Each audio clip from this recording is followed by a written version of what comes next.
Une dernière petite astuce bonus, n'oubliez pas que ce sont des indices de détection. Donc attendez d'en avoir 3 minimum pour faire des hypothèses, et ça reste des hypothèses, même si ça peut être validé plus tard. Ne commencez pas à accuser tous les gens qui vous fixent dans les yeux de menteurs, c'est pas ouf, comme d'habitude. Et donc voici l'astuce bonus. Allez-y, vous me traitez de menteur ? Vous me traitez de menteur ? Vous me traitez de menteur, c'est ça ? Bonjour ou bonsoir à toutes celles et ceux qui nous regardent en replay. Si vous voulez un jour rejoindre la team live, vous êtes les bienvenus tous les mardis, jeudis et dimanches soirs dès 21h. Bonne rediffusion. Les menteurs, oh les vilains menteurs. On avait déjà exploré le sujet du mensonge dans un reportage Arte où on nous expliquait les raisons pour lesquelles les gens mentent. Il y avait la notion de le mensonge social qui est fait pour faire plaisir, qu'en fait dans certaines circonstances, par le contrat qu'on a entre êtres humains et pour que tout aille bien, mais parfois il faut mentir. Voilà, c'est comme ça. Et il y a le mensonge plutôt égoïste, de manipulation, celui qui ne sert que celui qui le fait. Les vilains menteurs. Eh bien, aujourd'hui, on va apprendre comment les débusquer. On va regarder des gens sur internet qui vont nous expliquer, tiens, quand quelqu'un sourit seulement d'un coin de la bouche, ça veut dire qu'il ment. Quand en réalité, il cligne d'un œil 7 fois, ça veut dire que seulement la fin de sa phrase est vraie. Alors, je ne sais pas si ça va être ça. Je n'en sais rien. En tout cas, on va nous l'expliquer. Et pour ça, qui de mieux que Yann Piette ? Quelqu'un que j'aime bien. Bon, il m'est sympathique. Moi, je l'aime bien. C'est quoi votre a priori à la base par rapport au mensonge ? Enfin, par rapport au fait de détecter ça ? Moi, mon a priori, c'est de dire, oui, on va te dire qu'en fait, il y a ceci, cela, etc. Mais en réalité, tout le monde a des trucs différents. Et pour moi, savoir quand quelqu'un ment, c'est plutôt quand tu connais, il faut connaître un minimum la personne. Et puis là, tu vas pouvoir associer peut-être que, en effet, des gens ont des petites choses qu'ils associent au mensonge et tout. Mais c'est très basé sur chaque cas est différent. Le fait de moi de dire tiens il y a une règle qui est basée sur tout le monde et en fait il va faire ceci, il va faire cela, tous ces trucs là. Bon moi j'y crois pas trop. J'y crois pas trop à ces choses-là. Mais on va regarder quand même, on sait pas qui c'est. Comment détecter une personne qui est en train de mentir ? C'est ce dont il est question dans cette vidéo. Alors moi je vous ferais bien un sondage ici, parce que j'aime bien démarrer avec un sondage, mais je sais pas quoi mettre comme sondage. Vous savez voir quand quelqu'un ment ? Allez. On va commencer tout de suite avec le premier point qui est les gestes parasites et en particulier les gestes parasites autour du visage. Vous le savez peut-être déjà ou vous l'avez peut-être remarqué, mais une personne qui est en état de stress... J'ai lancé le sondage, mais en réalité, est-ce qu'on peut répondre à cette question ? Parce qu'en fait, il va avoir un biais de si jamais vous avez l'impression, vous allez vous faire mais oui, parce qu'il y a eu plein de fois où je me suis dit la personne ment et en fait ça dirait qu'elle mentait, mais en fait il y a plein de fois où vous l'êtes pas dit et en fait vous savez pas que la personne mentait parce que du coup vous avez pas pu le savoir, donc personne ne peut savoir, mais bon. Parasites. Ces gestes, ils nous servent à... J'aurais dû dire aimez-vous mentir, savez-vous mentir ? Gratter, qui va trifouiller quelque chose. Maintenant, dans le cas du mensonge, on est dans une situation de stress. Mais la chose intéressante, c'est de voir que ces gestes parasites se situent souvent au niveau du visage. Ok. Les mains de la personne qui est en train de mentir, qui vont venir se balader par là. Près de la bouche, devant la bouche, on va se gratter le nez, on va s'attraper l'oreille, on va se gratter le cou. Parce qu'il va dire, quand quelqu'un ment, il est nerveux, et par contre, c'est vrai que quand on est nerveux, on chipote. Ok. Alors, la main comme ça. D'ailleurs, dans les mangas, vous voyez toujours un mec qui est un petit peu qui est stressé, qui va avoir cette position-là. C'est réel. Pourquoi on a les mains ? Ma théorie, c'est qu'il y a deux sortes de menteurs. Ceux qui mentent bien et s'en rendra jamais compte, et ceux qui mentent mal, qui ne fait que ça, et tout le monde le sait, tu sais pas comment lui répondre, c'est un peu triste. Ah oui, mais là, on parle des gens qui, Oussama Hamar. Oussama Hamar, mais genre qui est comme un pote, la personne qui ment tellement tout le temps, à la fin, personne n'ose lui dire et c'est un peu gênant. On en a tous connu, on en a tous croisé, ouais. À côté du visage. Et on va commencer en particulier par la bouche. Pourquoi ? On va voir par exemple cette gestuelle. Mais moi je pense aussi, comme tu dis Jones, que chacun a ses gestes de mensonge, mais qui sont très particuliers à chacun et donc peut-être qu'il peut avoir des prédispositions d'apprendre plus vite à une personne, mais par contre genre rencontrer une personne, tu sais pas qui c'est et savoir s'il ment, ouais j'y crois pas. Une gestuelle qui consiste à vouloir masquer notre bouche, eh bien c'est très simple. Quand on est petit, nos parents vont faire cette association main-bouche très rapidement, puisque quand on dit quelque chose qu'il ne faut pas dire, eh bien on a la gestuelle, oh mince, j'ai laissé échapper de ma bouche.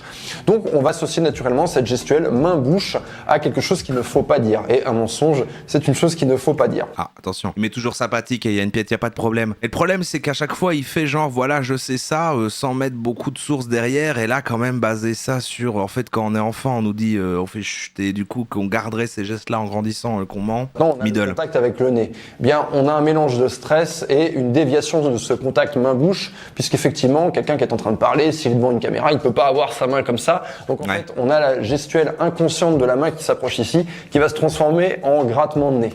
Ensuite, on a la gestuelle au niveau de l'oreille.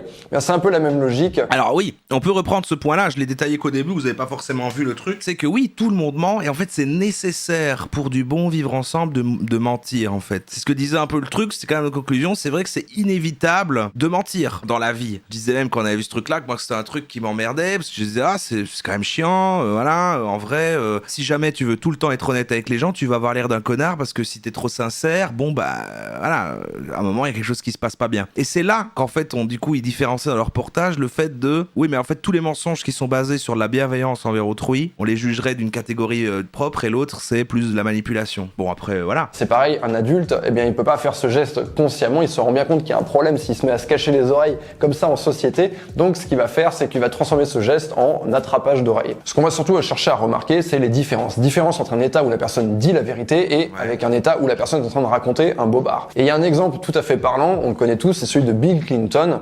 Il a été étudié par des chercheurs, cet exemple-là. La différence de gestuelle entre une prise de parole normale où il répond à des questions de journalistes et la prise de parole dans laquelle il répond sur l'affaire Monica Lewinsky, et on voit qu'il se touche le nez à 26 reprises. Waouh, en fait Fabien Leclerc n'a rien inventé quoi, il a refait ça avec Macron. C'est juste énorme. Et c'est là justement qu'on voit la différence entre quelqu'un qui va être dans un état voilà, plutôt normal et une personne qui est stressée, qui va être en train de mentir, c'est l'augmentation de tous ces gestes. Deuxième point de cette vidéo, les mouvements oculaires. C'est un truc qui a été énormément étudié. Nos mouvements oculaires correspondent à notre activité cérébrale.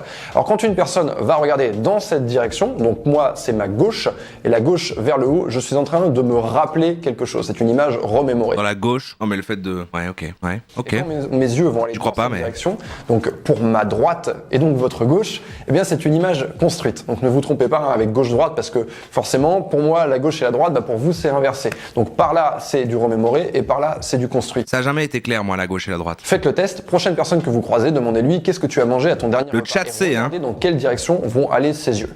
Petite précision, mais qui a son importance, dans le cadre des personnes qui sont gauchères, c'est complètement inversé. Donc il faut savoir au préalable si cette personne est droitière ou gauchère. Troisième point de cette vidéo, toujours autour des yeux, c'est le clignement des yeux. Mais alors déjà, il y a plein de trucs basés sur les yeux et les gens qui regardent. Parce que moi, par exemple, quand je parle à quelqu'un, je regarde peu dans les yeux. Donc du coup, j'ai l'air d'un menteur. Enfin, je sais pas. Ah oui, c'est ça. À gauche, c'est gentil. Merci, ça va.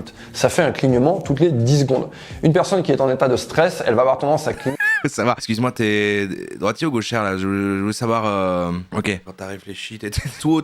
Quand t'as réfléchi, t'as regardé comme ça. Ok. De manière plus fréquente. Donc demain, si vous vous retrouvez face à quelqu'un qui vous regarde fixement et qui ne cligne pas des yeux, vous pouvez donc vous dire que cette personne, elle est peut-être en train d'exercer un contrôle. Ah, ok. Ouais. Non, on va pas dire à chaque fois, à chaque point que ce qu'il dit c'est de la connerie. On le redira de temps en temps histoire de pas. Voilà. Mais moi, je rentre dedans quand même. Tu sais, moi, je rentre dedans. Ça, j'avais déjà entendu le truc de quand quelqu'un veut vérifier si son mensonge marche, du coup, il va plus te regarder dans les yeux pour voir si justement toi, t'aurais des réactions de, pour voir si la personne gobe quoi. Ah bon. Contrôle son regard, elle vous fixe droit dans les yeux et elle s'empêche de cligner. Il y en a qui croient à ces foutaises. Oui, bah, il y a plein de gens qui croient à ça, bien sûr. Mais il y a des gens qui croient qu'il y a de la magie. Pour observer, pour détecter un menteur, ça va être lié à la bouche. Vous l'avez tous expérimenté quand on se retrouve la dans salive. une situation de stress. C'est suivant l'odeur de la salive. Il faut demander à sentir sa salive. On a une diminution de notre salive.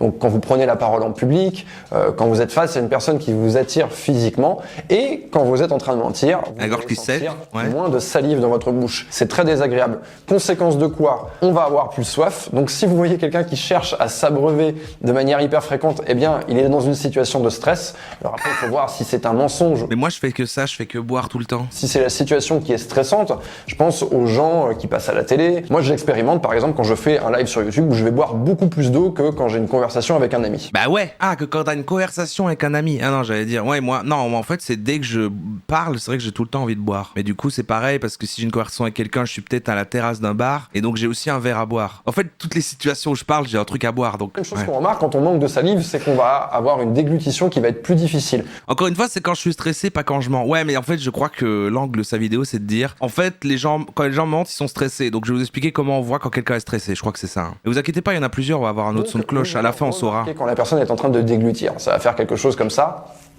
Vous voyez vraiment la pomme d'Adam bouger, vous voyez que la personne elle marque un véritable temps d'arrêt pour déglutir et ravaler sa salive. Ça c'est réel, c'est des vrais trucs de stress, ouais. Quand on est dans un état de stress, notre fréquence cardiaque, elle augmente, donc notre respiration, eh bien, elle augmente également. Du coup, on a des difficultés à canaliser cette respiration, on va se sentir étouffé au niveau du cou si on porte une chemise avec une cravate, ou tout simplement c'est quelque chose qui va se voir. Vous pouvez par exemple regarder les vidéos de Cahuzac lorsqu'il est face à Jean-Jacques Bourdin. A accepté de répondre à l'État suisse et que l'État suisse a transmis cette réponse à l'administration française. Maintenant, on va terminer avec le dernier point de cette vidéo. Je sais pas qui était ce mec, mais vous savez, hein, j'imagine. Un jeu, on va apprendre à détecter un faux sourire. Donc avant de vous expliquer comment ça marche, je vais vous passer une série de diapositives et sur chaque écran, vous allez avoir deux visages. Un visage où la personne, elle fait un sourire naturel et sur l'autre visage, elle fait un sourire forcé. Je vais vous demander de prendre un crayon, de prendre votre smartphone et de noter... Oh, trop bien, ok. Attends, prenez, hein. Hey, oh. Allez, ça, je suis parti, là. On triche pas, hein. On ne triche pas. Je vais voir si je suis bon à faire ça. J'ai aucune idée si je suis bon à voir ces trucs-là. J'ai l'impression que je vois des interprétations imaginaires, parfois des expressions des gens. Enfin, un peu à côté de la plaque. Attends, je réponds sans vous lire et vous me direz, hein. Ok, c'est là. Ok, ouais.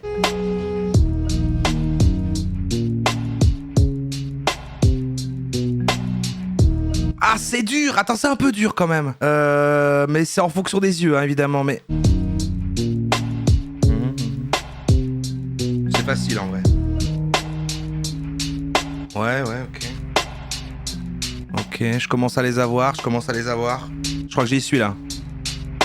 crois que j'y suis, là. C'est parti, on va regarder ensemble les résultats du jeu, on va voir si vous avez un don. Ok, moi j'ai fait AAA, BBB, AB. Ah, BAA, BBB, AB, ah merde. Les personnes qui font un faux sourire et donc qui sont en train de vous mentir et de vous montrer une fausse émotion. Alors pour la première diapositive, cette charmante jeune femme, elle nous fait un sourire naturel sur la photo B. Ah ouais? Mais pourtant on dirait que là elle est un peu gênée quoi. On dirait qu'elle est un peu mal à l'aise. Tu vois, on dirait qu'elle est un peu... Alors que l'autre c'est... Sur cette diapositive, c'est la A. Ok, là je suis bon. Donc je me suis trompé que sur la première. Okay. C'est à nouveau la A. Ouais. Maintenant, ça va être sur la photo B. Ouais. Toujours sur la photo B pour ce monsieur. Ouais. Là, on est encore une fois sur la photo B. Ouais. Sur la photo de cette femme, c'est beaucoup plus facile à dire. C'est évidemment la A. Ouais. Et enfin, sur cette photo, c'était la B. Ok, j'ai une faute. Vous avez combien de fautes? Une, je pense que c'est bon. Un véritable sourire. On va mobiliser Zéro. le bas du visage et le haut du visage. 50%. 2 fautes, 3 fautes, 2 fautes, 1 faute. Ouais. Bah, franchement, bravo à ceux qui ont tout juste. Vous pouvez prendre un petit bonbon. Vous saviez pas ça à l'école, le truc où en fait, quand t'avais fait un truc bien, la prof sortait une espèce de boîte dans laquelle il y avait plein de petits jouets, des petits trucs qui étaient nazes en fait, mais t'avais le droit d'en prendre un quand vraiment t'avais fait un truc fou quoi. Ou alors t'échangeais tes bons points contre ça à partir d'un certain nombre. Je crois que c'était peut-être ça plutôt. Genre t'accumulais des bons points à un moment, genre ok, tu peux les dépenser pour. Je crois qu'il y a un. Je confonds peut-être les deux. C'est-à-dire que vous allez remarquer une tension autour des yeux, et notamment les yeux vont se plisser davantage. Vous allez voir des petites rides d'expression qui vont apparaître. Après ce truc-là, il est connu, hein, le truc de voilà, c'est ça. C'est aussi, je me suis basé sur ce truc-là de le vrai sourire. Eh ben, en fait, là, je souris, voilà, mais les yeux sont normaux. Et si je souris, les yeux sourient aussi. Mais pourtant, on s'est faker les deux, donc je sais pas. Vous pouvez remarquer la chose suivante. Reprenons une des photos, cachez le bas du visage sur la photo et vous allez voir une chose. Ouais, c'est ça. C'est que les yeux ne vont pas avoir la même Ouais, c'est vrai. Oui, mais bon. attitude. Donc c'est comme ça que vous allez détecter. Après, est-ce que c'est vrai? Est-ce que tu vas pas te dire, en fait, pour faker encore plus mon sourire, je vais plisser les yeux Un vrai sourire. Vous n'avez pas regardé le bas du visage puisque c'est ce qu'on va chercher à actionner lorsqu'on va faire un faux sourire, mais vous allez regarder le haut du visage. C'est la fin de cette vidéo, j'espère que vous avez appris des choses. Si vous voulez que je fasse une suite... C'était des trucs quand même un peu connus et qui sont, je pense, faux. Mais merci Anne Piette, moi je t'aime bien. On va écouter Charline. Salut Charline. Je pense qu'on l'a déjà vu avec un autre thème, mais en tout cas, comment démasquer un menteur. Moi je pense qu'elle sait mieux. Auteur, conférencière, coach, experte, prise de parole, image professionnelle, personal branding.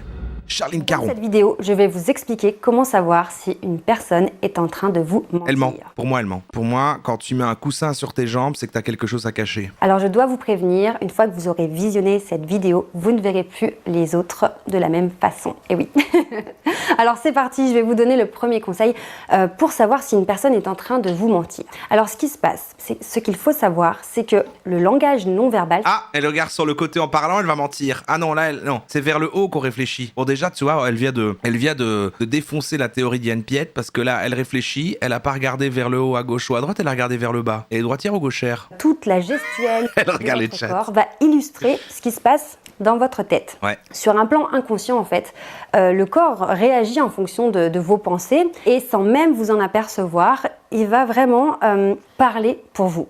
Donc c'est pour ça que des fois on a des feelings avec certaines personnes, des bons ou des mauvais feelings. On ne savait pas vraiment comment l'expliquer, mais c'est parce que sur un plan inconscient, on a capté ce genre de signaux. Ah ouais, c'est une théorie intéressante ça, que le feeling avec les gens, c'est parce que c'est vrai que je suis pas fan quand je sens quelqu'un qui est justement trop positif, trop machin, trop sympa et que ça sonne faux et que je me dis ouais bah ça c'est un gros hypocrite hein, ça. Mais en fait c'est des gens qui veulent juste être sympa avec tout le monde et puis du coup ils mentent plus, je sais pas. J'aime pas les gentils. Non mais si, parce qu'il y a des gens ils sont tranquilles, sympas, il y a un bon feeling, il y a un truc et machin, mais ils sont normaux, tu sens qu'ils sont eux-mêmes. Et il y a ceux qui, je sais pas, il y a un côté commerciaux, un côté LinkedIn, sans que ce soit le boulot. Et tu sais, je suis pas en confiance. Même s'il m'a dit que ça s'appelait des angoisses, Saroro.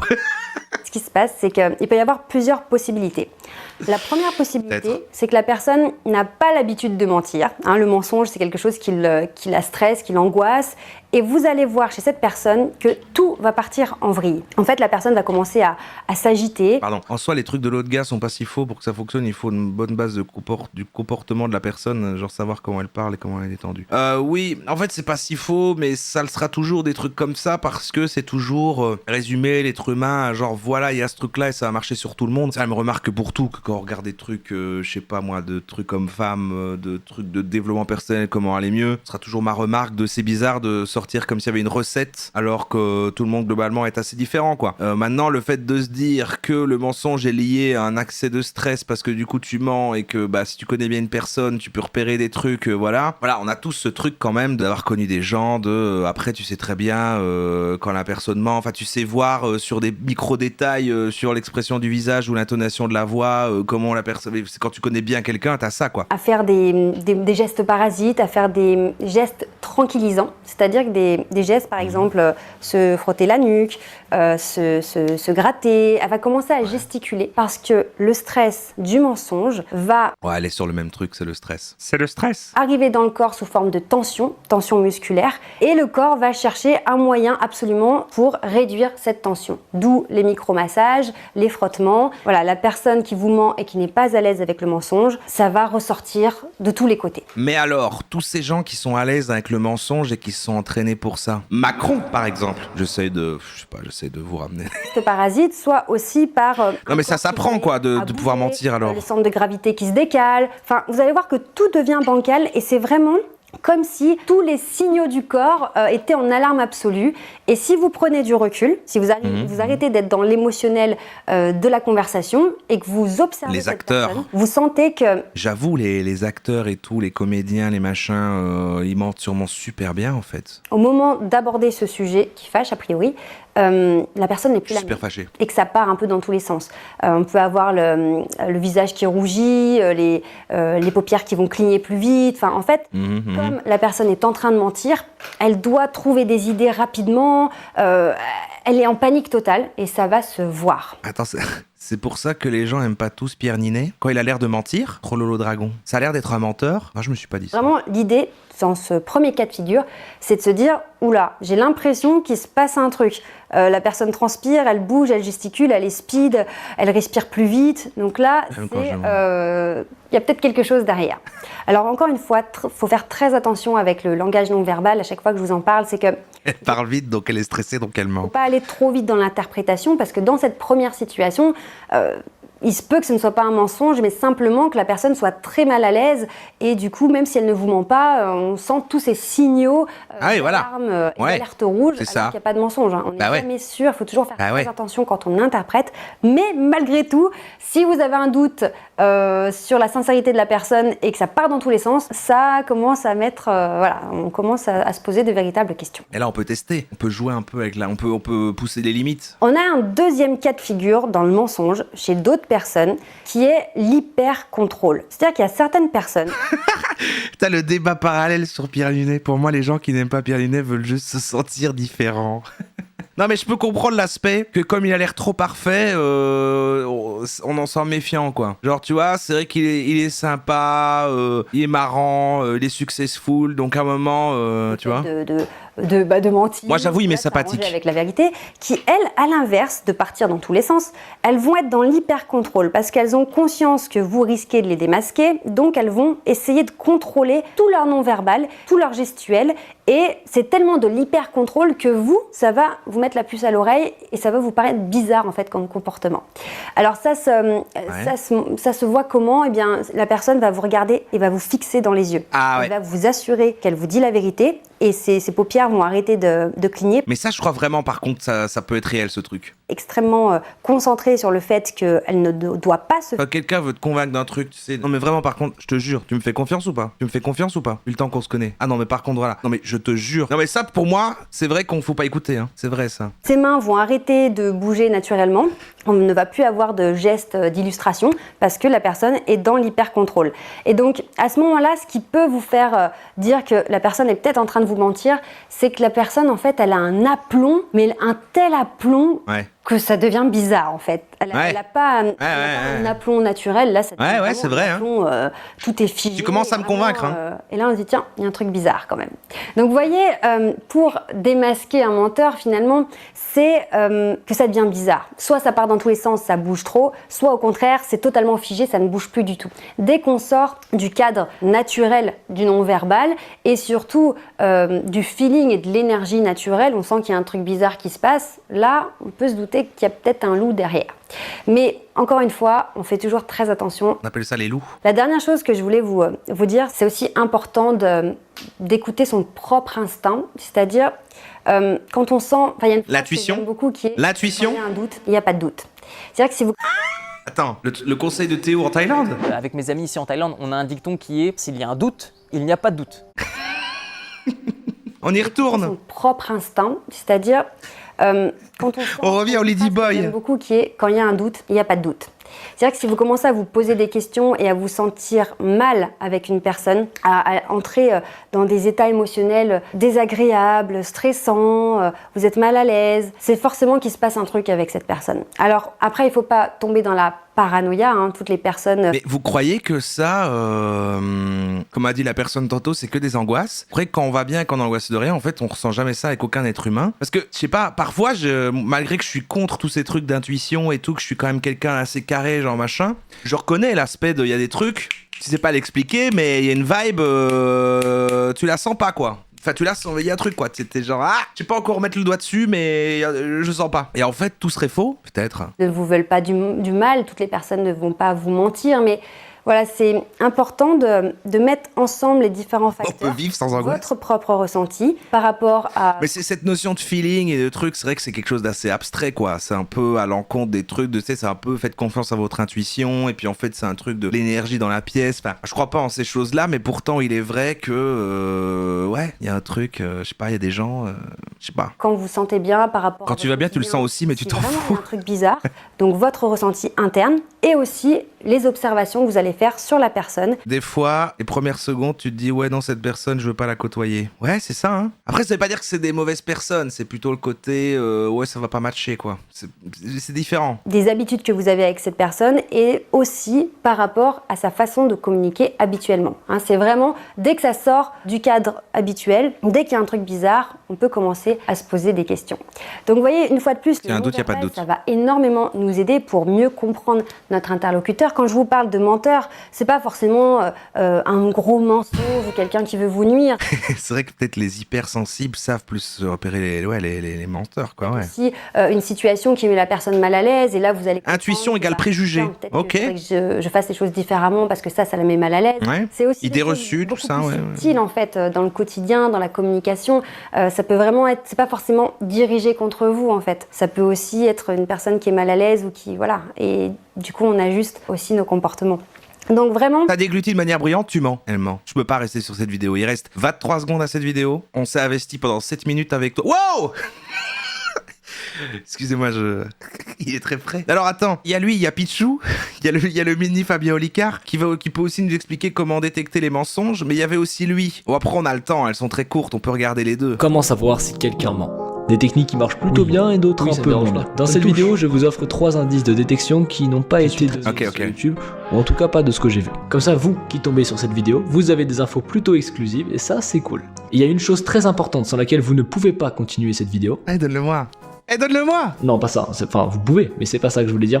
Je voulais parler de la baseline. Pour faire très simple, c'est le comportement que la personne a en temps normal. Parce que vous vous doutez bien que si une personne passe son temps à se toucher les cheveux, si quand elle vous répond, elle se touche. Ah, il commence à poser des trucs plus du cas par cas et de dire qu'il faut faire attention à la base du truc. Ok, déjà, c'est bien. Donc, comparez toujours. Genre moi, je fais tout le temps ça. La baseline de la personne. Maintenant que vous savez ça, on peut démarrer. Quand la personne vous parle et que pour aucune raison, elle vous dit tu me connais, je suis honnête, ou j'ai aucune raison de te mentir, pourquoi je te mentirais? Ou alors vous lui posez une question. Ah oui, comme quand Raël dit comment j'aurais pu inventer toutes ces histoires d'extraterrestres. Ouais, ça ouais. Elle essaye très fortement de vous convaincre qu'elle dit la vérité alors que vous ne l'avez pas remise en question. C'est un très très bon indice de détection parce que des gens qui disent la vérité n'ont pas besoin de justifier qu'ils disent la vérité. Au contraire, c'est souvent les personnes qui mentent, qui fixent, pour pouvoir vérifier si vous gobez son mensonge et peut-être même essayer de vous convaincre qu'elle dit la vérité. Ouais, ça j'y crois. Moi je crois à juste ce truc là. La seule chose à retenir, c'est que quand notre charge cognitive augmente, on a tendance à beaucoup moins cligner des yeux. Et quand elle a fortement augmenté... Ouais, mais ça ressemble au truc de Fabio Leclerc qui analyse les trucs et il dit si quelqu'un est en train d'inventer, il va chercher les trucs. Mais pour moi, que tu sois en train d'essayer d'inventer ton histoire ou de te remémorer, t'as quand même une tête de réflexion quand même. Est-ce que vraiment il y a des différences? Allez quoi. Après l'effort, il y a un effet compensatoire qui fait que les yeux vont cligner beaucoup plus une fois que c'est terminé. Donc globalement, ce qui nous intéresse, c'est pas vraiment le nombre de clignements pendant la charge cognitive, parce que ça, qu'elle soit très élevée ou pas, ils vont ralentir dans tous les cas. Donc si la personne vous raconte une histoire, ou alors qu'elle invente une histoire, on verra pas une grosse différence. Par contre, la charge cognitive étant plus élevée quand elle raconte une histoire qu'elle invente, l'effet compensatoire sera beaucoup plus visible à la fin. Donc si à la fin de l'histoire que la personne raconte, ou à la fin de la question à laquelle elle a répondu, ses yeux commencent à cligner beaucoup de fois, c'est un bon indice de détection. Oui, je suis très confiant. Non. Là, il vient de se passer beaucoup de choses en quelques secondes. J'appelle ça des désynchronisations, c'est la dernière astuce. En réalité, là, il y a plusieurs catégories. T'as dit oui en faisant non de la tête. Ouais, mais ça, c'est du bullshit. Hein, ça. Oui, mais pour que vous puissiez utiliser ça facilement, j'ai regroupé ça dans ce que j'appelle des désynchronisations. Ça peut être la tête qui fait non alors que vous dites oui. Dire la phrase « je suis très sûr de moi » avec les épaules qui montent, qui est un signe de doute. Ouais, non, mais j'y crois pas. C'est même Fabio Licard, maintenant, quand il dit ça, pour pas qu'on l'emmerde au début de ses vidéos, il fait « je vous rappelle que je vais faire une analyse de Macron qui va durer 45 minutes sur chacun de ses faits et gestes. Je tiens à vous rappeler quand même que c'est basé sur rien, c'est quasiment de la magie, d'accord? Allez, c'est parti. Mais c'est bien qu'ils le disent au début des vidéos, cela dit. Comme par exemple dire non, ou encore ça me touche beaucoup. Quand on s'exprime, c'est full bullshit, mais ça fait un bon divertissement, quoi. Notre non-verbal est synchronisé avec notre verbal. Donc quand on dira non, on fait non en même temps de la tête. On en parle de ses faux sourires. C'est vrai qu'il a lui, il a ce petit truc de, il finit une phrase et il lâche un petit faux sourire à la fin. Ouais, c'est vrai qu'il a ça. Si on dit oui, on fait oui. Quand on dit ça me touche, c'est en même temps. Si c'est désynchronisé, ça veut potentiellement dire que la personne a réfléchi à ce qu'elle comptait faire. Et donc peut-être qu'elle ne ressent pas vraiment ça. Donc surveiller ça, c'est facile à remarquer. Surtout quand c'est les anniversaires et qu'on reçoit des cadeaux qu'on n'a pas vraiment appréciés. Merci beaucoup, ça me fait vraiment plaisir. Sourire pas du tout synchronisé avec la parole. Et pour terminer, avant de vous donner... Mais c'est ce que tu fais. Une dernière petite astuce bonus. N'oubliez pas que ce sont des indices de détection. Donc attendez d'en avoir 3 minimum pour faire des hypothèses. Et ça reste des hypothèses, même si ça peut être validé plus tard. Ne commencez pas à accuser tous les gens qui vous fixent dans les yeux de menteurs. Pas ouf, comme d'habitude. Et donc voici l'astuce bonus, posez des questions inattendues. Et allez-y, vous me traitez de menteur? Vous me traitez de menteur? Vous me traitez de menteur, c'est ça? Parce que c'est là que la personne va répondre instinctivement et qu'elle va pas vraiment contrôler ce qu'elle fait. Et au bout de 7 secondes environ, elle a quand même le temps de construire sa pensée et donc de beaucoup plus se contrôler. C'est vrai que la phrase de dès que tu dis à quelqu'un qui ment ou que tu sous-entends qu'il ment et que la personne répond « t'es en train de me traiter de menteur », c'est fou quand même de tenter ça. En fait, c'est juste un gain de temps pour inventer, pour rebondir après. Oui, pour pas mal de choses autour du mensonge, relève jusqu'à 27 points d'intérêt, ce qu'il appelle des pins, et maintenant vous en connaissez 3 parmi les 27. Si vous voulez continuer sur le mensonge, je vous mets une vidéo juste ici qui parle d'une histoire plutôt incroyable autour du mensonge qui pète le cerveau. Et maintenant on passe aux réponses des commentaires de la vidéo précédente. Le retour d'Alec22 qui nous dit pourquoi est-ce que tu as eu envie de te lancer sur YouTube et Ouais, je m'en branle. Ok, il a fini. Bon allez, une petite dernière sur le mensonge parce que lui, il a l'air marrant, il est là, il est pas à l'aise, Non mais évidemment je rigole. Non mais en plus il met sympa le petit Charlie là, le Fabien Olicard en herbe. C'est juste que ça a switché du sujet à une FAQ. C'est William, bienvenue au sein de cette nouvelle... Wannabe Olicard, écoute pas tant que ça. Je pense qu'il trace sa route, là. C'est une grosse chaîne maintenant, non, lui? 676 000 abonnés. Non, attends, non, il a pas besoin, il s'envole.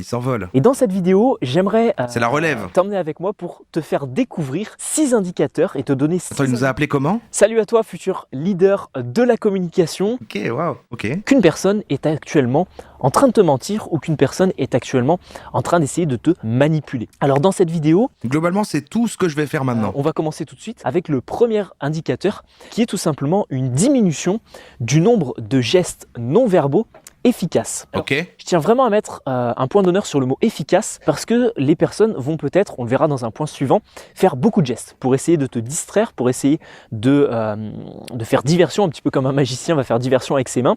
Eh bien, un manipulateur va diminuer le nombre de gestes efficaces dans sa communication. Alors, un geste efficace, c'est un Ok, au moins il dit des autres trucs différents, bon. geste qui, par exemple, comme celui-ci, va montrer quelque chose. Ou alors, quand je vais te faire, quand je vais t'exprimer deux choses différentes, je vais mettre d'un côté ceci, d'un côté cela. Ouais, c'est ça. Ça, c'est des gestes qui sont efficaces, qui sont naturels et qui renforcent ta communication.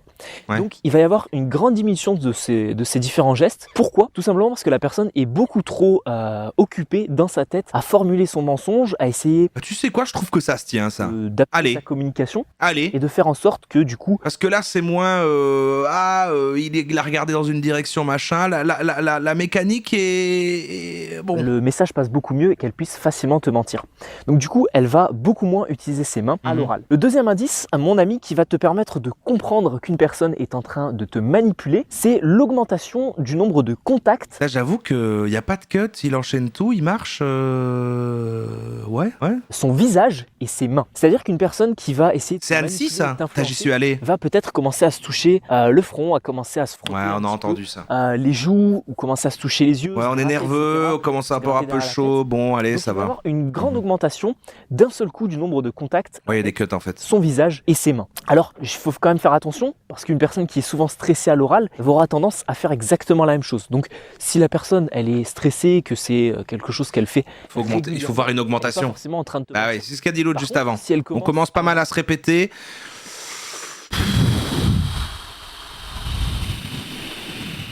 Au final, on voit qu'ils ont tous les mêmes astuces. Si on doit faire un résumé... Oui, écoute, ChatGPT, bon, on était en train de regarder des vidéos de gens qui expliquent comment détecter si on ment. Globalement, hein, c'est tout le temps le même truc qui ressort. C'est, quelqu'un qui fait des gestes parce qu'il serait stressé et il se touche un peu le visage. Ou alors, on voit qu'en fait, la personne est en train de réfléchir, regarde dans une direction. Bon, c'est tout le temps un peu les mêmes trucs qui reviennent. On pourrait croire que ça peut s'appliquer à tout le monde parce qu'il y a quand même des subtilités là, mais en même temps, c'est un peu dire que tout le monde fonctionnerait pareil. Moi, je suis pas d'accord avec ça. Et également, tu pourrais peut-être nous confirmer ici que de toute façon, en fait, on ne peut pas voir ça. C'est impossible. On ne peut pas deviner ça. Tant pis, les gens mentent et on ne peut rien y faire. Si tu me dis ça, je coupe ce live. Ah, appelle-moi mon ami. Elle n'a pas entendu, je crois ça. C'est vrai que beaucoup de vidéos et de techniques pour détecter les mensonges se basent sur des signes universels, comme toucher le visage ou regarder dans une certaine direction. Mais en réalité, ces signes ne sont pas infaillibles et peuvent varier énormément d'une personne à l'autre. Bah ouais. Chaque individu a ses propres tics nerveux ou habitudes qui ne sont pas nécessairement liés à un mensonge. Mais il doit avoir des Il signes. n'y a pas de méthode infaillible. Ça va, pardon. Et se l'ai fier pas coupé. uniquement à ces signes peut facilement conduire à des erreurs. Donc non, on ne peut pas toujours Non. deviner si quelqu'un ment, et c'est bien pour ça que les experts recommandent de ne pas tirer de conclusions hâtives juste sur ces bases. Alors, qu'est-ce que tu penses de cette réflexion? Est-ce que tu m'as déjà menti, à moi, ton ami? Non, je n'ai pas la capacité de mentir. Je fonctionne en fournissant les réponses les plus précises et utiles en fonction des informations disponibles. Alors, tu peux compter sur moi pour être honnête avec toi. Je sais pas, je trouvais que là, quand tu me disais ça, tu faisais des gestes de... Je sais pas, t'avais l'air de te toucher un petit peu le visage ou de réfléchir à tes réponses. Je sais pas, j'ai l'impression que tu mens, quoi. Je comprends, mais comme je n'ai ni visage ni geste, je ne peux pas exprimer d'émotions ou de comportements non verbaux. Ouais. Je suis là pour t'aider. Excuse facile quand même à mon... Enfin, en tout cas, bon, bah, j'ai dit que je coupais le live, donc... Salut!